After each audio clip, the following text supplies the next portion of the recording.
Hello everyone, coming back with unit 3, some other topics. First हम ये देखते हैं बाउंडेड एंड अनबाउंडेड सीक्वेंस क्या होते हैं.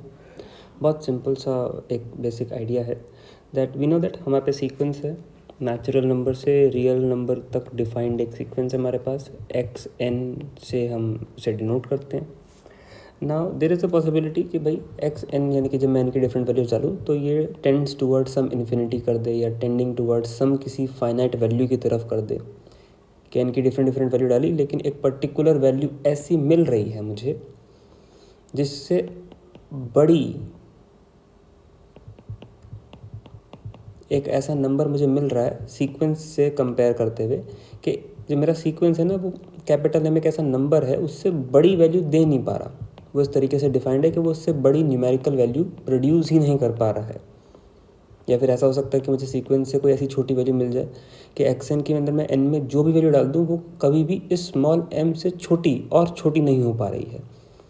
तो ऐसी कंडीशंस के लिए ये बाउंडेड और अनबाउंडेड का कॉन्सेप्ट आया है जो कि एक शिफ्ट एक और टॉपिक को बर्थ देगा विच इज़ कन्वर्जेंस. तो बाउंडेड एंड अनबाउंडेड का सिंपल सा लॉजिक है कि मुझे कोई ऐसे कैपिटल एम या स्मॉल एम, यहाँ पे बस एक सिंबॉलिक रिप्रेजेंटेशन है कैपिटल एम और स्मॉल एम. कैपिटल एम के होने से एम बड़ा है, ये एम छोटा है, ठीक है. It's a way of writing बस. तो आप इसको कोई भी और सिंबल दे सकते हैं. तो ये एम जो हैं वो रियल नंबर को बिलोंग करते हैं. ये मेरा सीक्वेंस है. सो आइडिया इज़ कि जो मेरा सीक्वेंस है वो बाउंडेड है, बाउंडेड सीक्वेंस है. For all value of n belongs to natural numbers, which means कि मेरा सीक्वेंस है उसका एक अपर बाउंड एग्जिस्ट करता है, अपर बाउंड, और उस सीक्वेंस का एक लोअर बाउंड एग्जिस्ट करता है. यानी कि मेरे पास ऐसे दो रियल नंबर्स होने चाहिए. फॉर एग्जांपल ये इस तरीके का स्ट्रक्चर मिल जाए बस हमें, ठीक है. मैं कह सकूँ कि हमें पे एक सीक्वेंस है और मेरे को ना एक नंबर पता है, कोई भी एक नंबर हो सकता है. मुझे एक नंबर पता है कि हाँ मेरा जो सीक्वेंस है ना वो हमेशा इस नंबर से छोटा रहेगा. मैं तो कह दूंगा मेरे को एक अपर बाउंड पता चल गया. मेरे को एक नंबर मिल जाए तो मैं बोल दूंगा कि हाँ मेरा जो सीक्वेंस है वो हमेशा एक पर्टिकुलर नंबर है उससे छोटा नहीं हो पाता, इससे बड़ा ही रहेगा. तो मैं कहूँगा मुझे लोअर बाउंड मिल गया. एग्जाम्पल के लिए जैसे ये देखो -1 की पावर n. अब इसके अंदर मुझे पता है इसकी दो वैल्यूज़ आती हैं, n की वैल्यू मैं चेंज करता रहूँगा तो मुझे -1 +1 -1 +1 ये मिलता रहेगा. इट मीन्स कि एक्स एन के अंदर मैं कुछ भी डाल दूँ, कुछ भी n की वैल्यू डाल दूँ, हर बार इसका आंसर जो है वो 1 से छोटा रहेगा, जो कि है भी. हर बार इसकी वैल्यू क्या है, या तो 1 खुद यानी कि इक्वालिटी, या 1 से छोटी. तो एक्सप्रेशन ठीक है, लेस देन इक्वल टू. या फिर एक्स एन के अंदर मैं कुछ भी वैल्यू डाल दूँ वो हमेशा -1 से बड़ी रहेगी, या तो बराबर, इक्वालिटी या बड़ी. तो मैं कहूँगा कि हाँ जी पर्टिकुलर सीक्वेंस मिला है मुझे, ये बाउंडेड है, ये बाउंडेड सीक्वेंस है. क्यों? क्योंकि इसका अपर बाउंड और लोअर बाउंड दोनों एग्जिस्ट करते हैं. यस और नो? और ये बात मुझे पता कहाँ से चल रही है भाई, रेंज से. तो क्या मैं ये भी कह सकता हूँ कि रेंज किसी भी सीक्वेंस की, किसी भी सीक्वेंस की अगर रेंज निकालूँ और वो बाउंडेड हो, ठीक है भाई, रेंज बाउंडेड है. एक रेंज है उसका एक अपर और एक लोअर एलिमेंट है. रेंज इस तरीके से नहीं आ रही कुछ, ये कोई रेंज नहीं है, ठीक. रेंज क्या है, एक फाइनाइट रेंज आ रही है, ठीक है. एक फाइनाइट एलिमेंट्स की एक रेंज बना दी हमने. तो अगर रेंज मेरी बाउंडेड है तो मेरा सीक्वेंस भी बाउंडेड होगा. वेरी इजीली कैन से, ठीक. बस एक आइडिया बिल्ड करते हुए चलो. बाउंडेड का मतलब भाई दो ऐसे नंबर हैं, दो ऐसी दीवारें खिंच गई हैं इस सीक्वेंस के इर्द गिर्द कि ये सीक्वेंस ना इससे बड़ा हो पा रहा है ना इससे छोटा.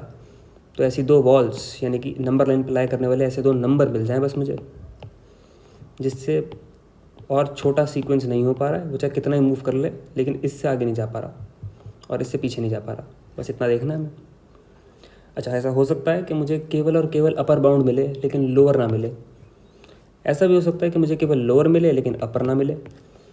तो इन दोनों केसेस के भी नाम है कि भाई इसको कह दो बाउंडेड अबव, कि ऊपर से बाउंडेड है नीचे से नहीं है, या बाउंडेड बिलो, नीचे से बाउंडेड है ऊपर से नहीं है, ठीक. तो ऐसे केस में बाउंडेड अबव बाउंडेड बिलो होना अलाउड है. हाँ, लेकिन ऐसे टाइप के सीक्वेंस को जो सिर्फ पार्शियली बाउंडेड हैं, आधे बाउंडेड हैं अबव या बिलो, तो उन्हें हम अनबाउंडेड सीक्वेंस बोल देते हैं. क्योंकि वो बाउंडेड होने के लिए दोनों कंडीशन है, अबव भी और बिलो भी.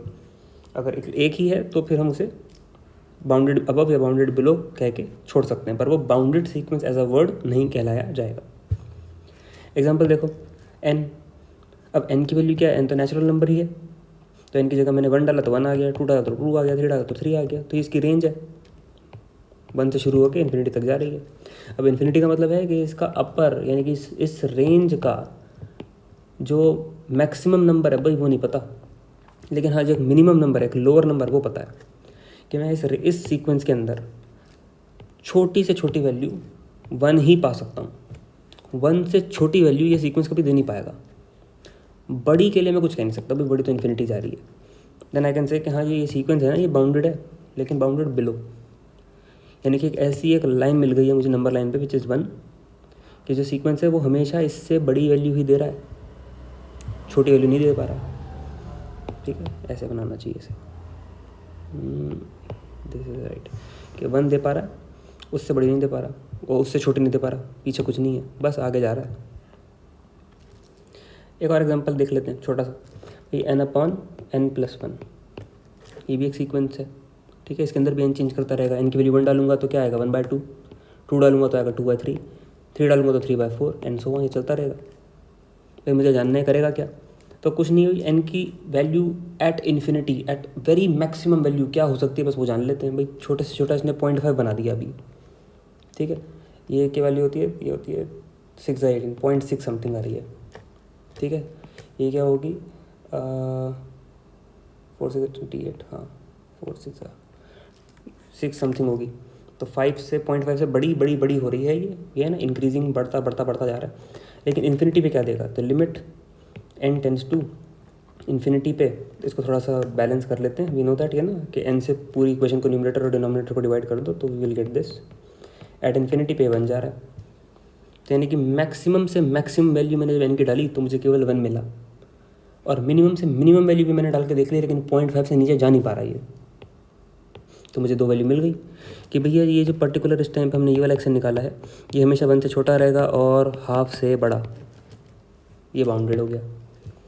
तो बस मुझे 2 नंबर तो पहचानने हैं कि उस सीक्वेंस को किसी 2 रियल नंबर्स के बीच में डाल के छोड़ दूँ, बस इतना लॉजिक है बाउंडेड और अनबाउंडेड होने का। समझ में आया तो बता देना मेरे को बाद में, नहीं आया तो दोबारा देखनी पड़ेगी। ठीक है, पंखा बंद करके बना रहा हूँ, शोर ना हो, जस्ट किडिंग, बस पढ़ लेना इसको, बस पंखा बंद है।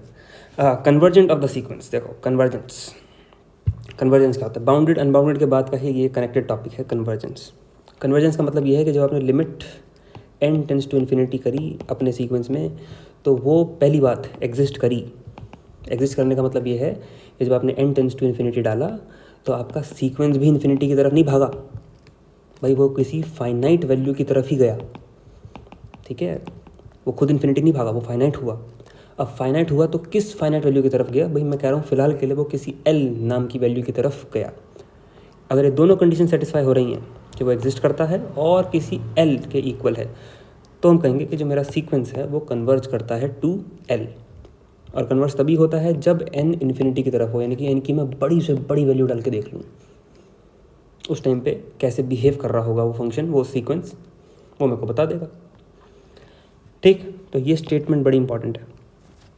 अगर कोई सीक्वेंस कन्वर्जेंट है, यानी कि n की वैल्यू मैंने बड़ी से बड़ी डाली फिर भी xn किसी फाइनाइट वैल्यू की तरफ ही गया, यानी कि n जो मेरा सीक्वेंस है वो किसी एक particular number which is l हमेशा उससे छोटा रहने वाला है, चाहे n की मैं कितनी ही बड़ी वैल्यू डाल दूँ। तो ये कह रहा है कि कन्वर्जेंट सीक्वेंस होगा तो वो हमेशा बाउंडेड होगा। बोलो हाँ। भाई छोटा वैल्यू निकाल लोगे तुम, ठीक है ना, xn से एक छोटा वैल्यू निकाल लोगे, प्रॉब्लम सारी बड़े की आती है कि n की वैल्यू बढ़ती बढ़ती बढ़ती कहाँ तक जाने वाली है ये। तो कन्वर्जेंट सीक्वेंस बाउंडेड होता है, रिवर्स ट्रू नहीं है। फॉर एग्जांपल मैं एक ऐसा सीक्वेंस लेके आ गया जो मैं कह रहा हूँ भाई बाउंडेड है, क्या वो कन्वर्जेंट भी होगा? दोबारा सुनो, एक सीक्वेंस लेकर आया एंड आई एम सेइंग कि वो बाउंडेड है, तो क्या वो कन्वर्जेंट भी होगा? The answer is no. Example भी देख कर आए हैं पीछे, भाई -1 की पावर n, ये बाउंडेड था, इसकी लोअर लिमिट थी, लोअर बाउंड था -1 और अपर बाउंड था +1, पर ये कन्वर्जेंट नहीं है। कन्वर्जेंट क्यों नहीं है? क्योंकि n टेंस टू इन्फिनिटी पे ये किसी फाइनाइट वैल्यू की तरफ नहीं जा रहा, या तो ये -1 है या ये +1 है, ये ऑसिलेट कर रहा है। इसकी वैल्यू -1 +1 -1 +1, यानी कि एक नंबर लाइन पे मैं जाके खड़ा हो जाऊँ, फॉर एग्जांपल ये पॉइंट -1 है और ये पॉइंट +1 है, तो इनकी डिफरेंट वैल्यूज़ के लिए बस मुझे यहाँ पे 1 2 ऐसे मैं इस तरफ और इस तरफ ही स्विच करता रहूँगा। मैं किसी एक पर्टिकुलर नंबर पे नहीं बैठने वाला एट एन इन्फिनिटी, मैं बस स्विच करता रहूँगा इधर और उधर, इधर और उधर। तो ये कैसा फंक्शन हुआ? ये ऑसिलेटिंग हुआ। तो ऑसिलेटिंग फंक्शन कन्वर्जेंट नहीं होते। तो रिवर्स ट्रू नहीं है, अगर फंक्शन बाउंडेड है तो वो कन्वर्जेंट होगा, भाई ज़रूरी नहीं है, हो सकता हो, नहीं हो सकता ना हो, बट ये ज़रूर है कन्वर्जेंट है तो बाउंडेड होगा। इसी की दूसरे रिश्तेदार कन्वर्जेंट के बाद क्या कर डाइवर्जेंट। डाइवर्जेंट का सिंपल सा मतलब है भाई n की वैल्यू इन्फिनिटी डाली सीक्वेंस के अंदर, तो सीक्वेंस खुद इन्फिनिटी पे चला गया, या तो प्लस की या माइनस की, या ऑसिलेट करने लगा, ऑसिलेट करने लगा। तो डाइवर्जेंस के लिए इतना ही, इन्फिनिटी पे जा रहा है, प्लस में या माइनस में, सिंपल। ऑसिलेटिंग, ऑसिलेटिंग फंक्शन हम ऐसी कैटेगरी को बोलते हैं जहाँ पे ना फंक्शन कन्वर्ज कर पा रहा है, किसी फाइनाइट वैल्यू की तरफ भी नहीं जा पा रहा, ना डाइवर्ज कर रहा है, ना इन्फिनिटी की तरफ जा रहा है। तो कहाँ है वो? भाई वो किसी दो पर्टिकुलर नंबर्स के बीच में झूल रहा है, ठीक है। कभी कभार कुछ पॉजिटिव वैल्यू दे देता है, कभी कभार कुछ नेगेटिव वैल्यू दे देता है, और उसमें झूलता रहता है। तो इसे हम कहते हैं अच्छा, ज़रूरी नहीं है वो फाइनाइट हो, भैया वो इन्फिनिट भी हो सकती है। हो सकता है वो प्लस इन्फिनिटी माइनस इन्फिनिटी के बीच में झूल रहा हो, किसी बड़े से प्लस m और माइनस m के बीच में झूल रहा हो, किसी स्मॉल l और माइनस l के बीच में झूल रहा हो। तो ऑसिलेट होने के लिए बस इतना ही है कि हाँ, वो किसी फिक्स्ड वैल्यू की तरफ भी नहीं जा रहा, वो किसी इन्फिनिटी की तरफ भी नहीं जा रहा, और ना ही किसी फिक्स वैल्यू की तरफ जा रहा है। तो ऐसे केस को हम कहते हैं ऑसिलेटिंग फंक्शन। अभी आप सब जो पढ़ रहे हैं ना इस टाइम पे, जो मैं बता रहा हूँ सब थियोरी है, क्वेश्चन में अप्लाई करेंगे।